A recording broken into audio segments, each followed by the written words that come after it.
Health Sciences Center.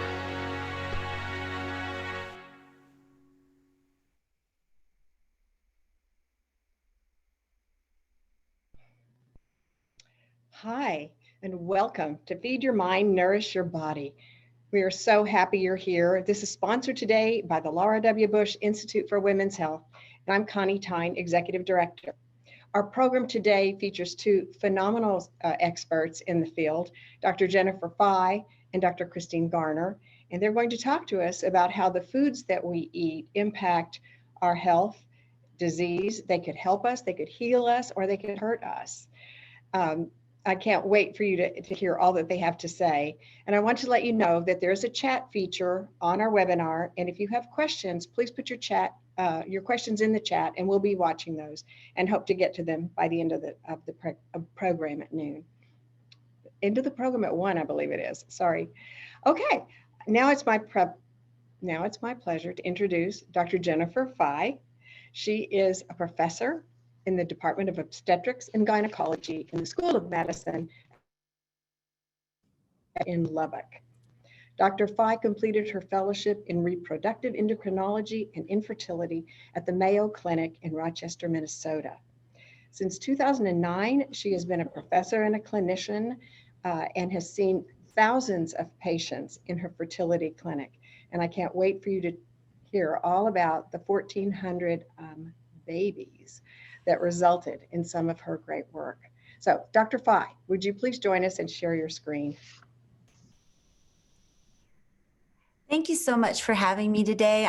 I'm so excited to share with you some new information that we've learned and to tell you some exciting new information about how you can take better care of yourself through the science of food. So I'll begin by telling you about a very interesting trend that we're seeing in the United States. And really this is uniquely a United States problem. We don't see this as much in other countries. And so these are tables or graphs that come from the Centers for Disease Control. The CDC website is an amazing website with a lot of very reliable data from studies all over the United States. And here we see the upward trend in obesity that's been taking place since the 1990s. So, for example, in the top left map of the United States, in 1991, there was no state that had more than 25% of its population who were considered obese. Then we get to 2010, and now there are no states who don't have a population of obesity more than 30%. So this is a very worrisome problem, and I think it's multifactorial. There's many things that play into this. So what specifically is increasing our risk of obesity and of diabetes, which closely follows the trend of obesity? Well, genetics can play a role, and many diseases are inherited, and so there are genetic patterns where families in general struggle to keep their weight in check, and who multiple family members have diabetes. But there are also some things that we could do differently, like our family lifestyle. Age plays a role. I can relate to that as I have aged, I cannot get away with what I used to eat, but our metabolism requires less food as we get a little bit older. Inactivity leads us to a sluggish metabolism. And if we're just home, not having a lot of our normal routine, it's so easy to snack constantly. And a lot of patients are telling me that's happened recently when they're not on their normal daily out of the house routine. And then let's look at these portion sizes. So 20 years ago, in this little first picture in the center of the screen, this was an order of French fries 20 years ago. It had just over 200 calories. Well, now the average order of French fries has 600 calories. So there we've tripled the calories in just one portion size. Same with spaghetti. 20 years ago, the spaghetti had about 500 calories per average portion, now over 1,000. So we've just become used to having larger portions. And that's probably part of competition among restaurants, food industry. More appears economical, but you're not going to be saving money if you ultimately develop obesity, diabetes, cancer, these other serious health problems. There's also insulin resistance. And so I'll just briefly explain insulin resistance. So insulin comes from your pancreas. It's very important. You need a proper amount of insulin for your body to function. Insulin allows the glucose in your bloodstream to travel into your muscles, where the glucose is then released as energy. If a person has insulin resistance, then their muscles or tissue are not letting the glucose into the muscle, and the body responds by making more insulin. So insulin resistance is a pre-diabetic condition where insulin levels are rising and glucose levels are rising, trying to fight to get that glucose into your muscles for energy. Ultimately, if the pancreas wears out and insulin isn't produced any longer, the glucose levels shoot up, and that's when a person is diagnosed with diabetes. Another condition that greatly increases the risk of obesity and diabetes is unique to women, and this is polycystic ovary syndrome. So I'm excited to explain to you about food as the building blocks to your good health. So we only get one body in life. And, we think about how important our cell phone is, or our home, or our car, but we get one body in life. We don't get to refurbish it or trade it in and get a new, better model. We get one body in life. It's so important that we take care of it and control what we're eating, and eating the right foods. And I'm not saying less foods or depriving yourself, but eating the right foods, knowing the science of food, can give you more energy. It can actually help you lose weight, prevent diseases, and improve your fertility, which is something that I'm very interested in. So what have we learned? Our research for the past 10 years has focused on a condition called polycystic ovary syndrome. This is the most common endocrine disorder in young women. It affects 1 in 10 women. So it's diagnosed by irregular menstrual cycles, some type of elevation in male hormones, either by acne or hair growth that's undesired, or elevated testosterone levels in the blood, and then the presence of a polycystic ovary by ultrasound. This also leads to a very unfair metabolism and greatly increases a woman's risk of obesity. In fact, 80% of women with PCOS are obese. Diabetes, giving that woman a 10-fold risk of diabetes, and it occurs 30 years sooner than a woman who doesn't have PCOS. Heart disease, much higher risk of uterine cancer, struggles with infertility, and metabolic syndrome. So in our research, we found that women who have PCOS, they are different. If you have PCOS, your metabolism is not the same as other women.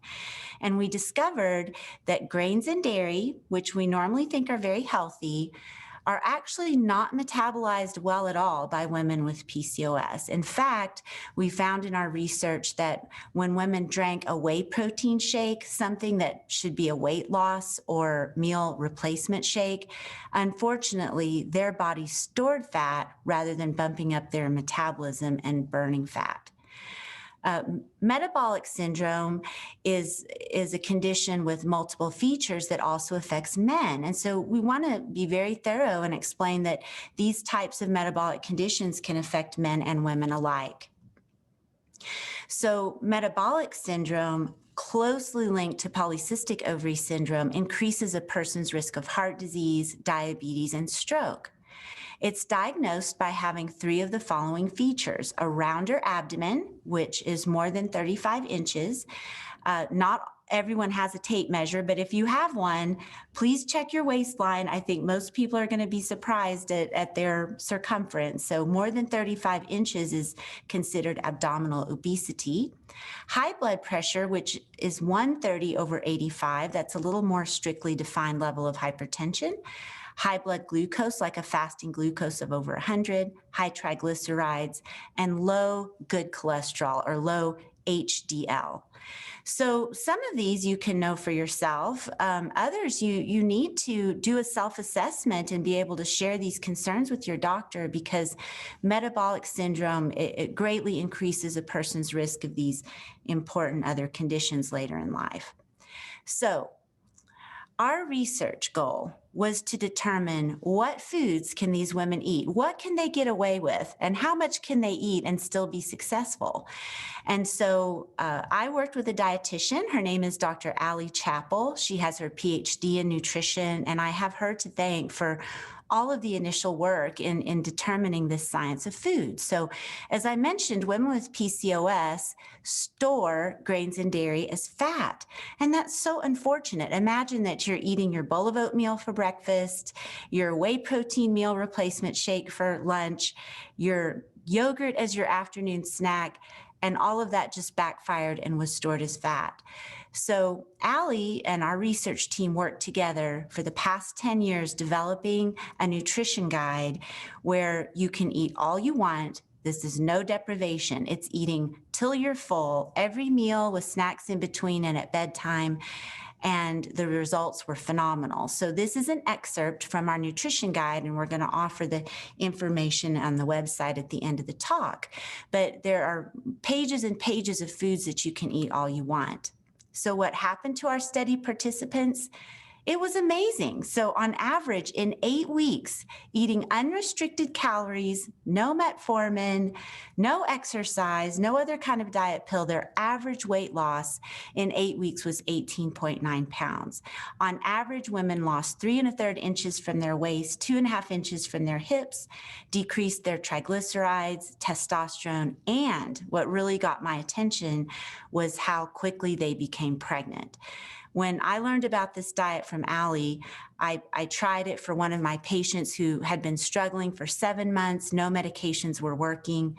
And in 1 month after eliminating her grains and dairy, she was pregnant. It was like witnessing a medical miracle.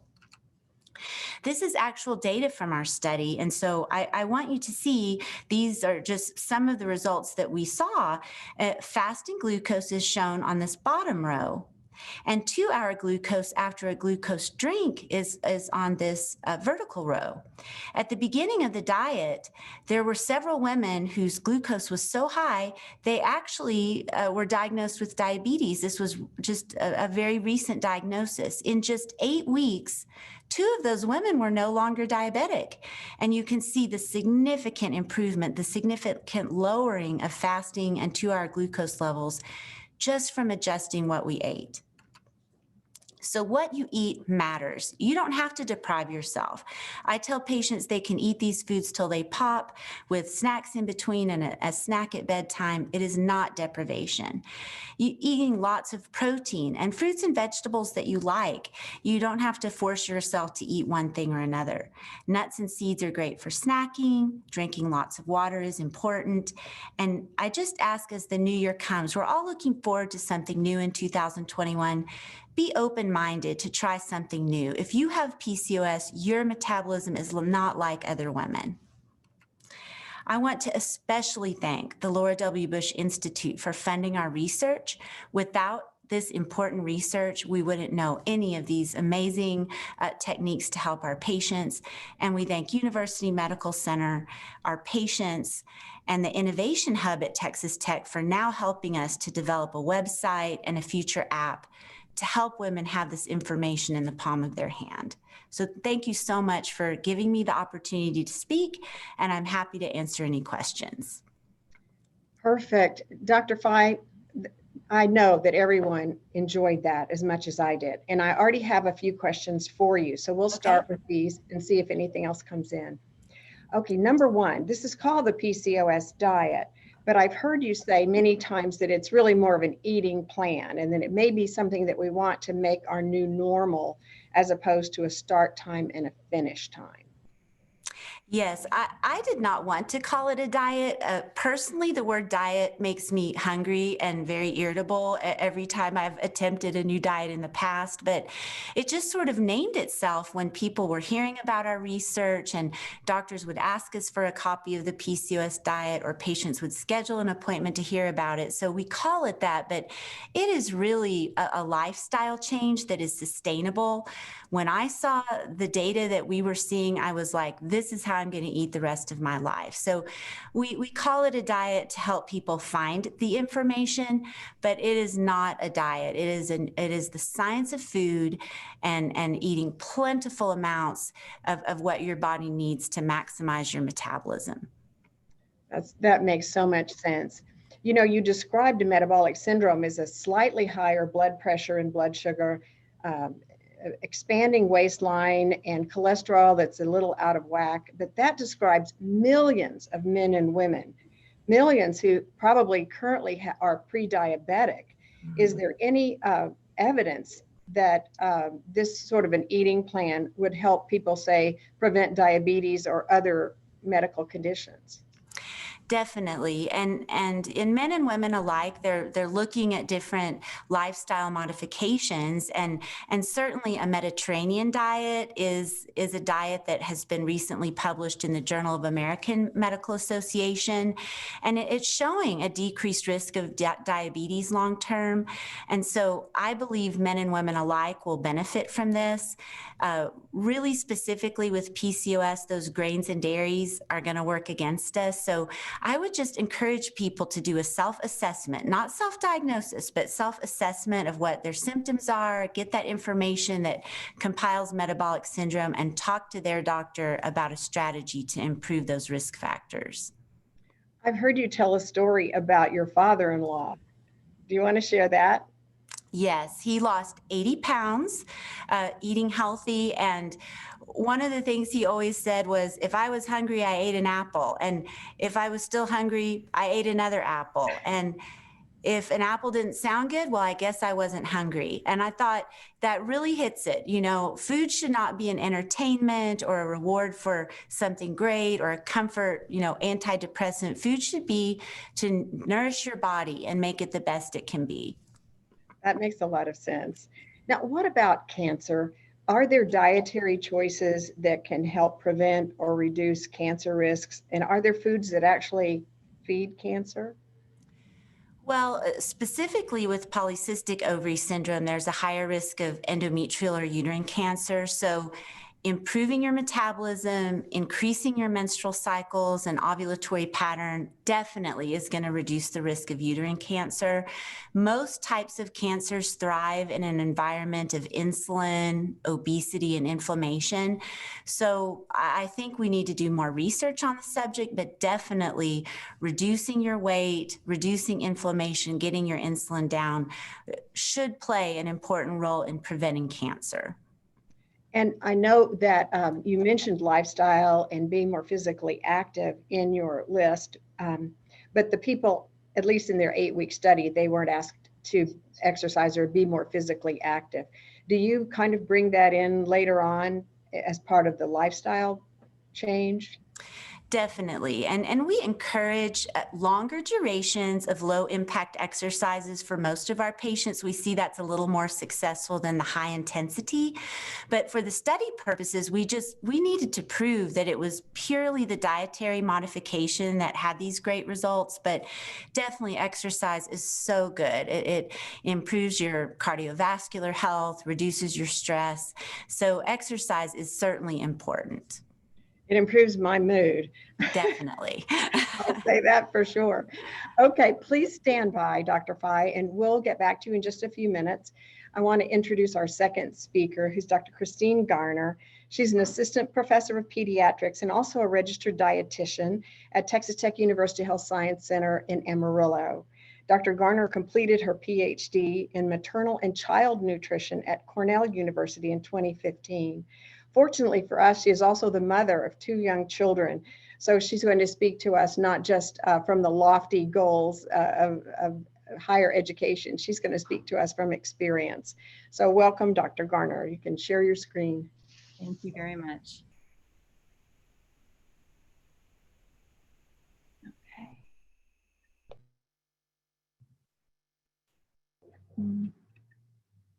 There we go.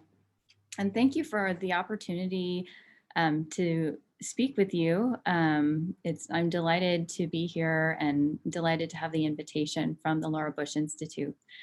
So I'm going to be talking about nutrition for kids. And first, I'd just like to follow up on what Dr. Fye was saying, and that food that is good for you is also good for your kids.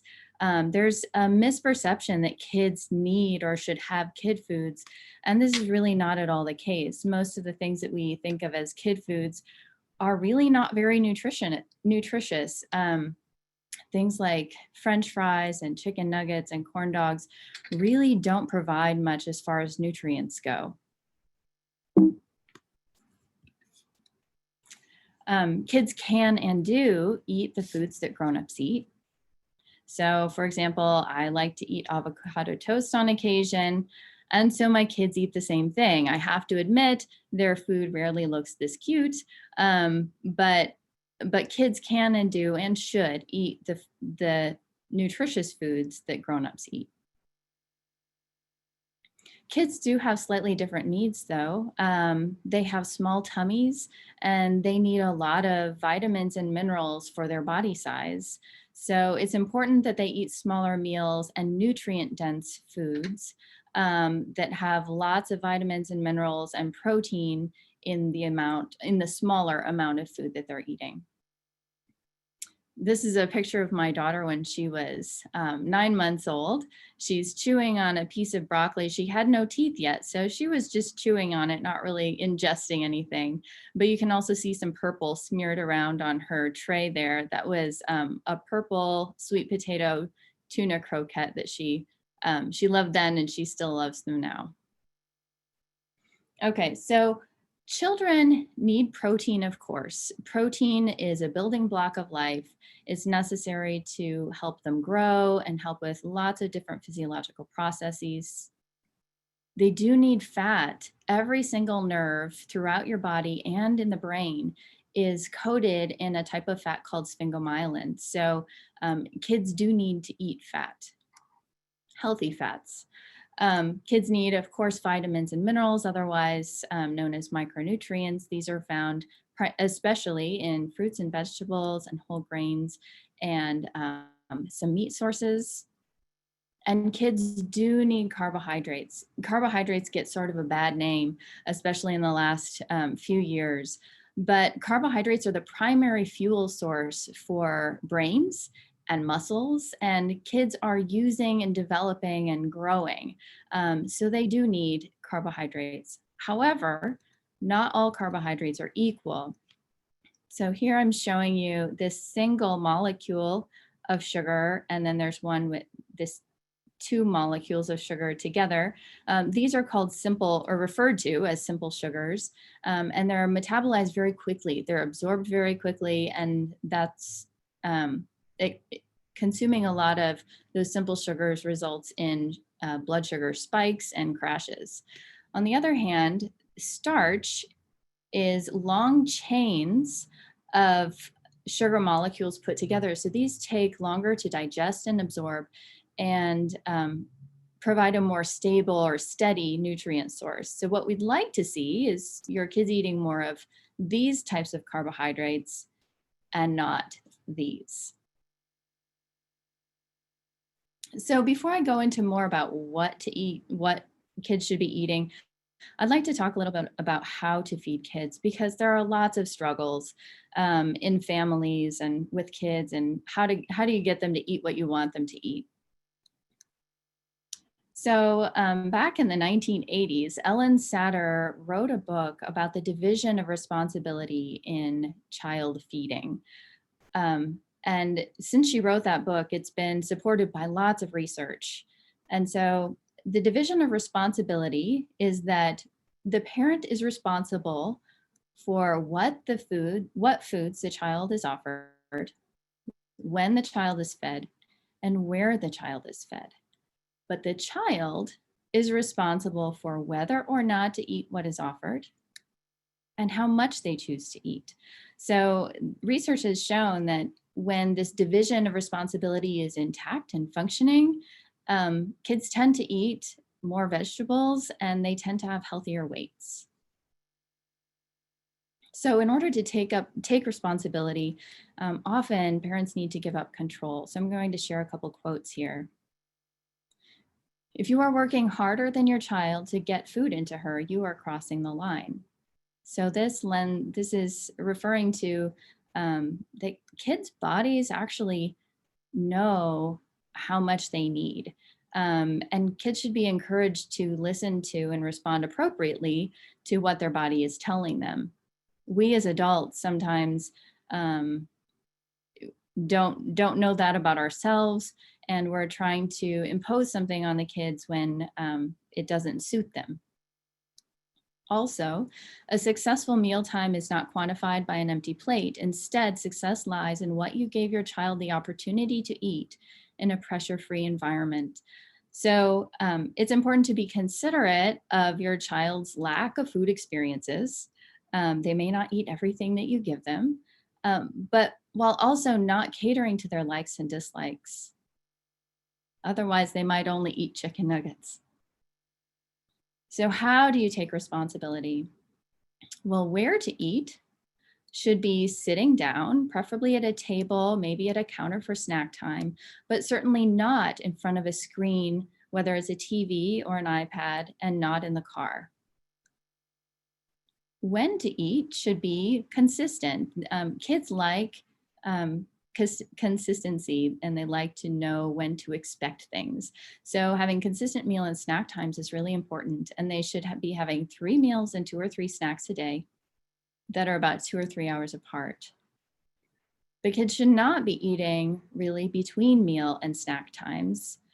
They certainly should not be eating all day. This is called a grazing pattern, and this can lead to either to a failure to thrive or poor weight, or it can lead to obesity. And sporadic eating patterns can result in the same sort of problems.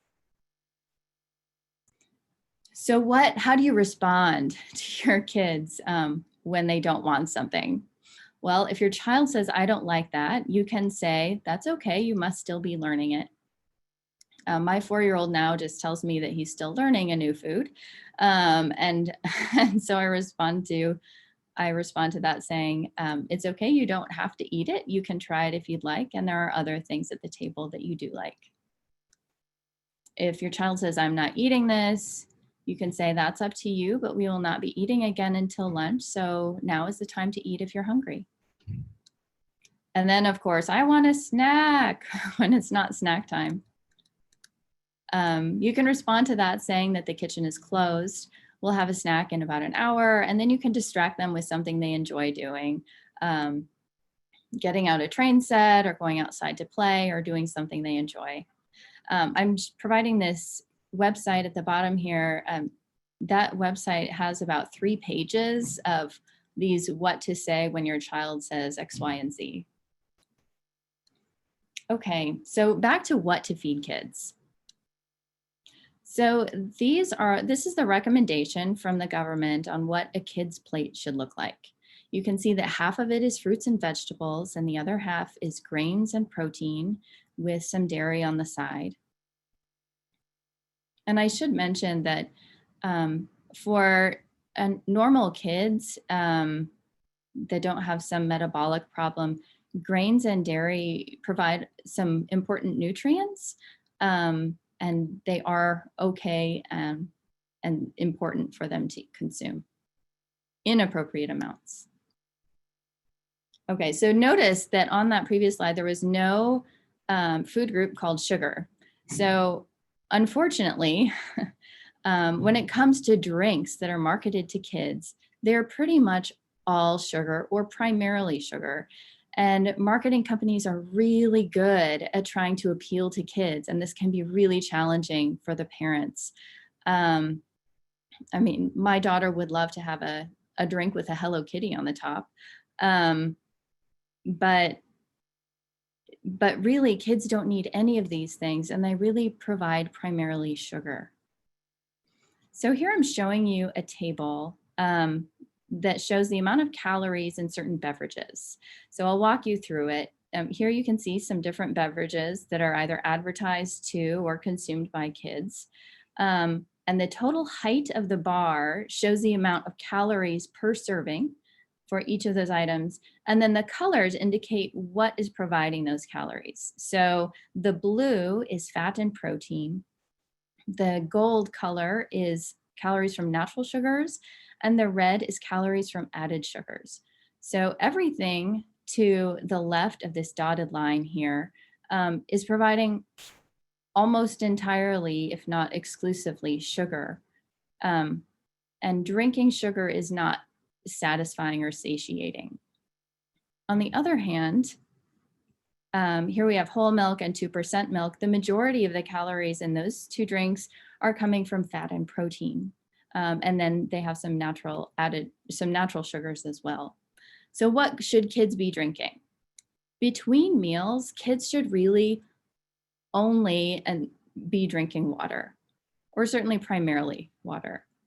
It's okay on occasion for them to have a naturally flavored water or an herbal tea with no caffeine, or some sparkling water that doesn't have any sweetener, either artificial or sugar.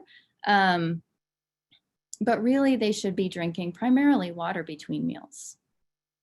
So again, no sweetened drinks and no caffeine for kids. Okay, so what about snacks? So when I was preparing this presentation, I Googled snack images, and the first thing that came up was this. And I thought, oh no, because those things are not really snacks. Those are treats primarily. So the two are not the same. Treats are sweets. So they provide primarily sugar, and that is mostly what these things are in this image, aside from, say, maybe the peanuts. So a snack should be providing nutrients, not just sugar and calories that provide no vitamins, minerals, or anything that helps the body grow. Okay, so what I often recommend to parents for snacks is to do combinations. Combinations of snacks will help a child feel satiated and will carry them through to the next eating time.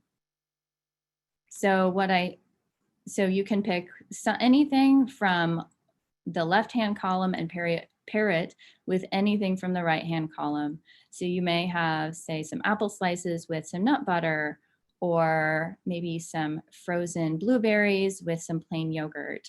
I do want to draw attention to the yogurt in that column, however, because a lot of yogurts that are available have lots of added sugar in them.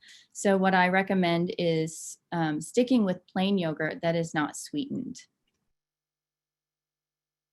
And here are just a few examples of combinations that you can do.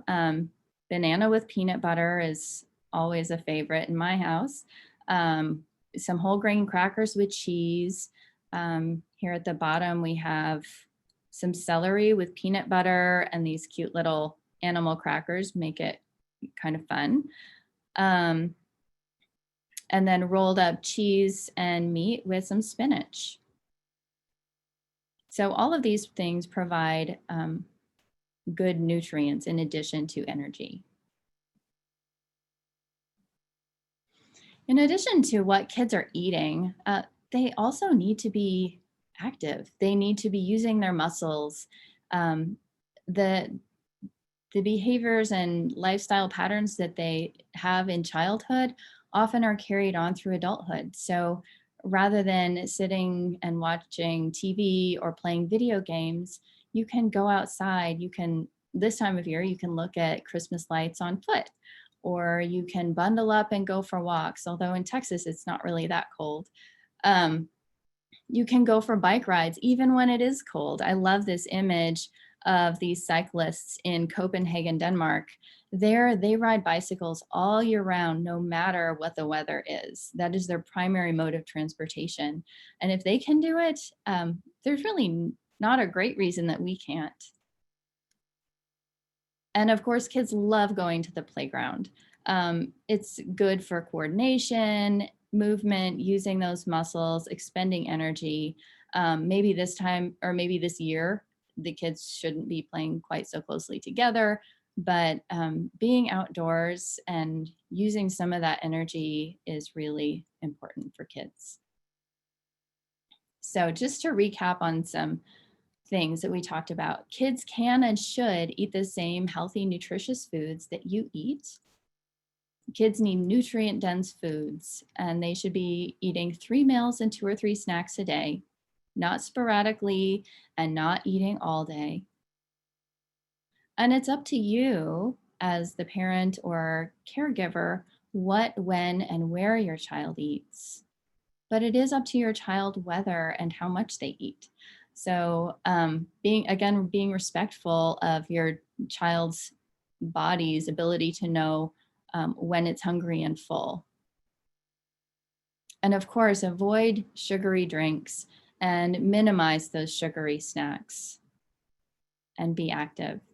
And then I'm just providing you with a few resources here. The first one listed, the eatright.org, has a lot of great recipes and ideas on how to more about feeding your kids, including allergies and different things. The Ellen Satter Institute primarily focuses on the division of responsibility. And then I mentioned those 3 pages of what to say when your kid says X, Y, Z on veggies and virtue.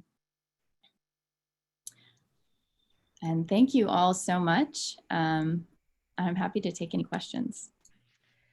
Thank you, Dr. Garner. That was really helpful. I think especially for me, the part about taking responsibility. I think as a parent and even as a grandparent, I feel responsible. Make sure they get the last drop of that bottle, or, you know, make sure they clean their plate and so forth. So I think it's really a very good reminder that that we can start right away establishing that the kids have rights and have a right to some control, and we'll probably get off on a better foot all the way. Okay, got a couple questions for you, and then we'll see if some others happen to come in. You can stop sharing your screen if you want to, so we can get a full view of you. Sure. And also, we've had a request for your snack list, so we'll see if we can do that, and if not, we can get it and send it out to everybody after the presentations. Okay. So one of the questions is, oh my gosh, you've just reclassified all my kids' snacks as treats.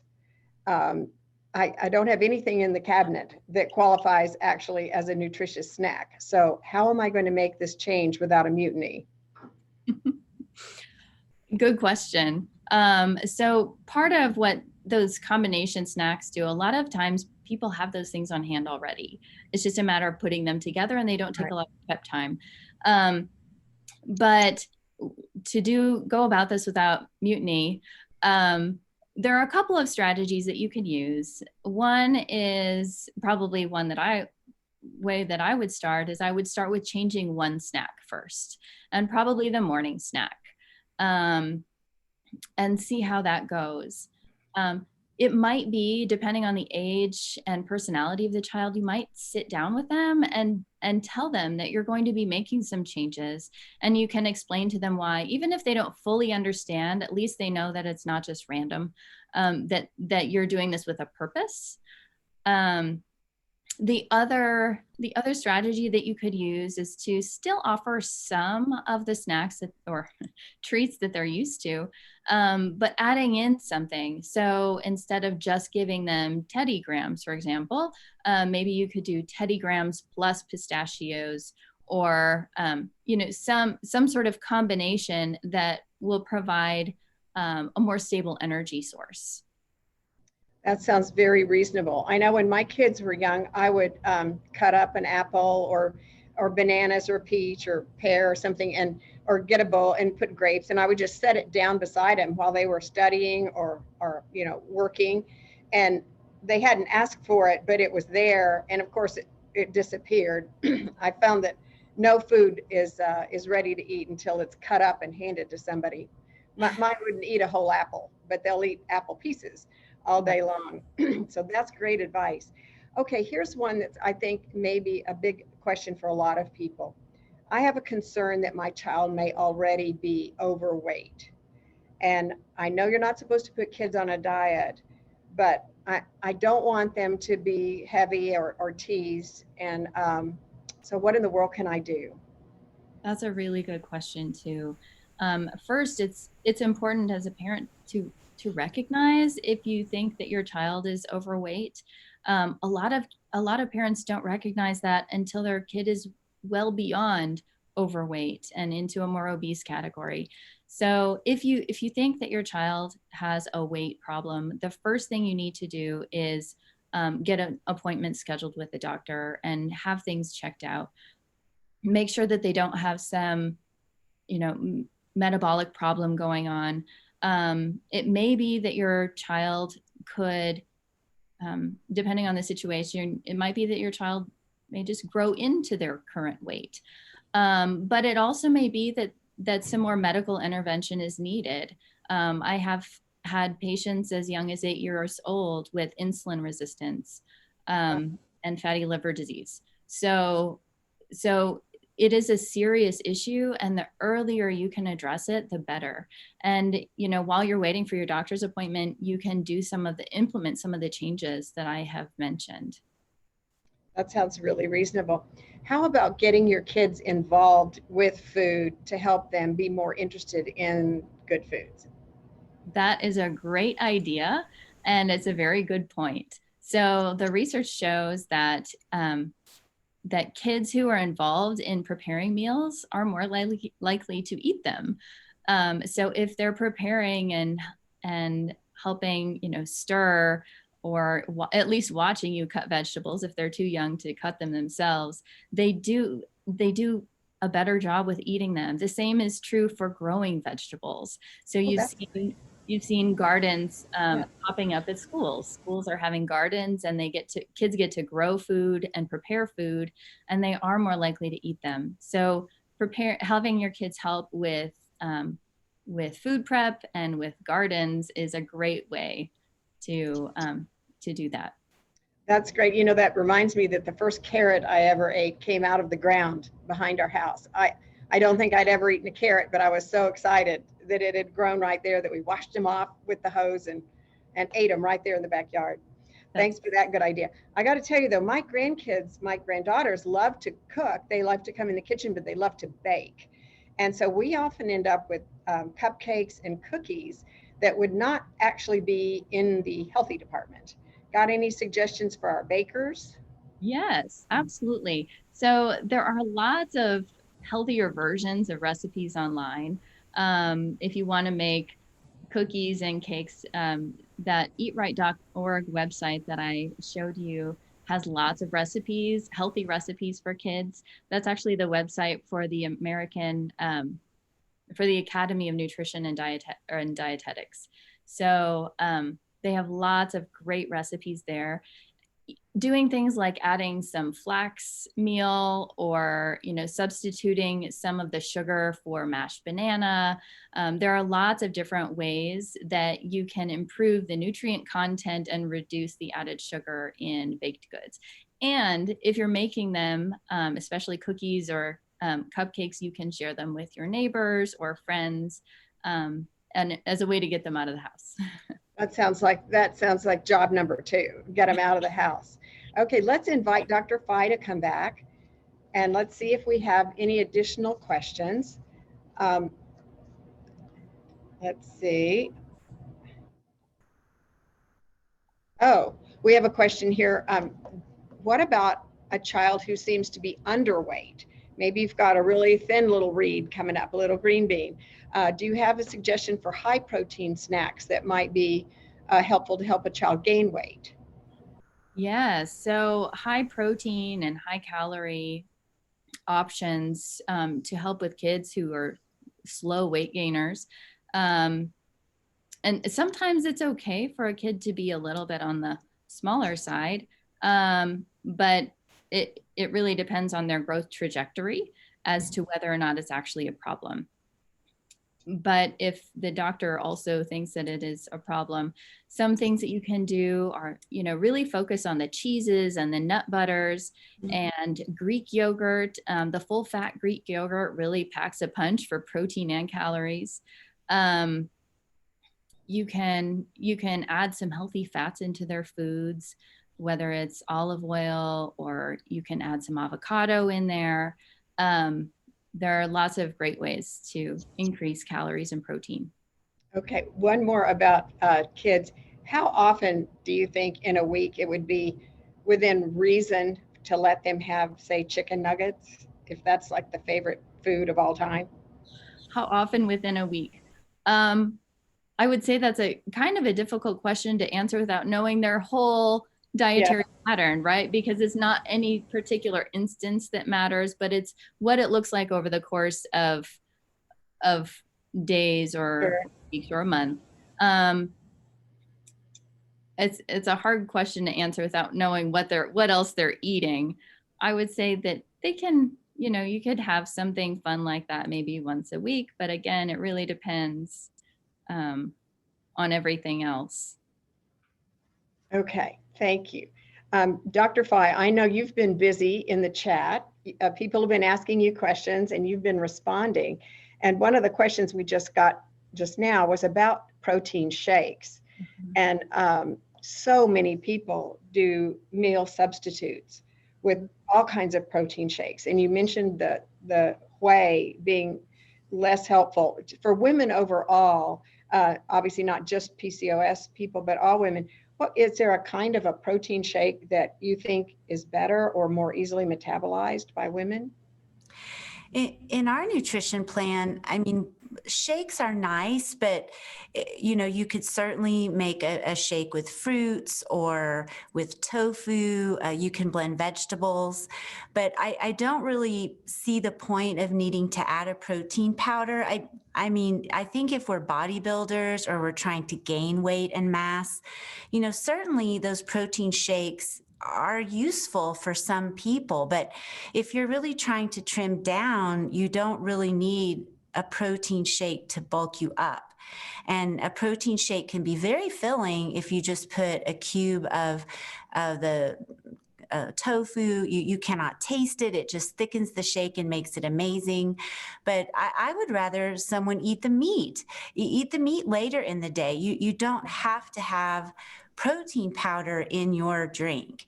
And so the protein, there's egg white powders, almond proteins, those are okay. And if someone just insists on adding those, they can. But traditional whey protein, which it's WHEY, that's the liquid form of milk. I have seen that as the top ingredient for shakes that say a non-dairy shake on the front of the can or the box, and yet the first ingredient is whey protein. And in the women with PCOS, we checked their fasting metabolic rate, gave them the protein shake, and then with the whey protein, and watched them over several hours. And instead of their body raising its fat oxidation and burning fat, their body actually stored it as fat. It induced fat storage and totally backfired. So this is a struggle that the majority of our patients have. They've been purchasing whey protein shakes to do as meal replacements, and it is backfiring on them. Wow. Okay. Actually, so I should just put fruits and vegetables in my blender. I think so. Yeah. Sounds good. All right, we have a question here. How do women safely supplement vitamins for healthy bones and joints? Are there supplements that you recommend? Well, in general, most Americans are vitamin D deficient, and that becomes partially because we're not in the sunshine, or as we're trying to prevent skin cancer, we're good about sunscreens. And then also vitamin D is a fat soluble vitamin. So the more elevation of your body mass index, the more diluted your vitamin D concentration is going to be. So we found that when people lost weight, they increased their vitamin D concentration, which was another great benefit. I think you can get a lot of the vitamins and things that you need from just a balanced diet of meats, fruits and vegetables, nuts and seeds. But it doesn't hurt to take a women's one-a-day vitamin or to supplement vitamin D. Calcium is another thing that we could all stand to take a little bit more in. So I think if you have a well-balanced diet, you're going to get those nutrients naturally, but it never hurts to take a few just proven general vitamins, vitamin D and calcium. Okay, one more question that may go to each of you could answer this probably. How important is it to consume organic fruits and vegetables over just what we can pick up easily at the grocery store? And do you want to go first, Dr. Fye, and then we'll take it over to Dr. Garner?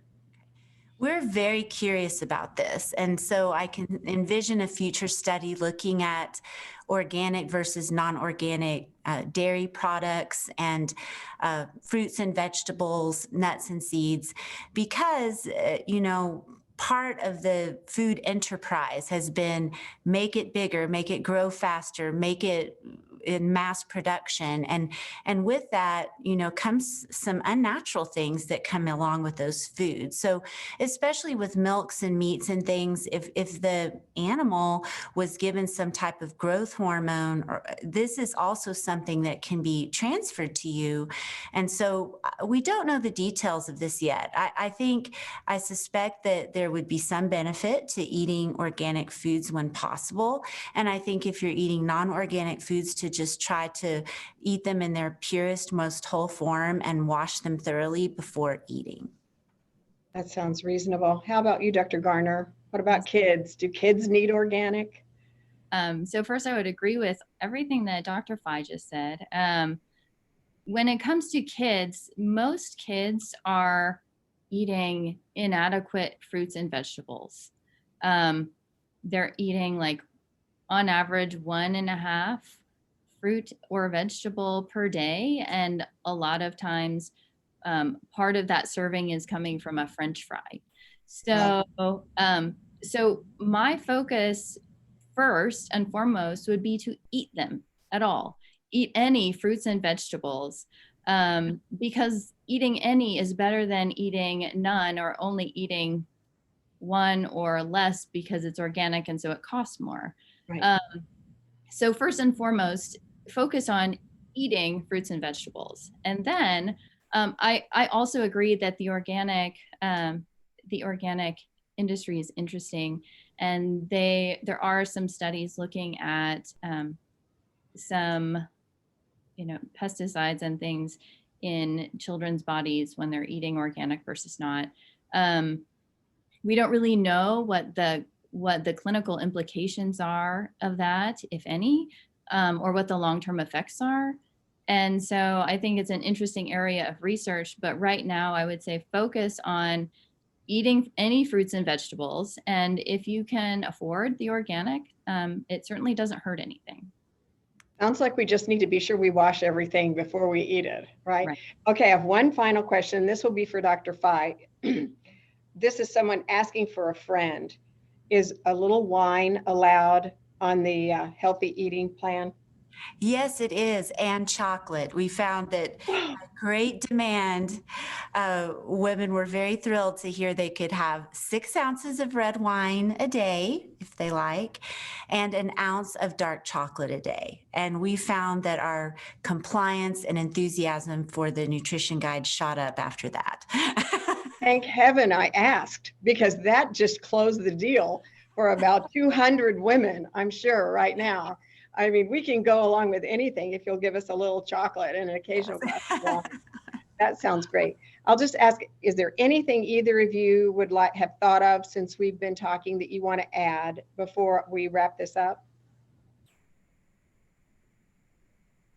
Okay, this has been thorough.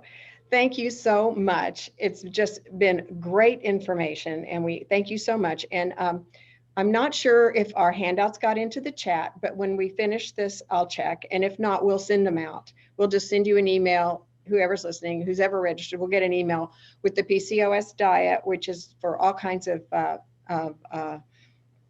issues, metabolic syndrome and so forth, and the snacks and the treats. I mean, the special little Christmas holiday recipes. So we thank you all for joining us today. And we do archive all of our webinars on our YouTube channel, Laura Bush Institute. And we would invite you to our website anytime. We have lots of links there, lots of information for you.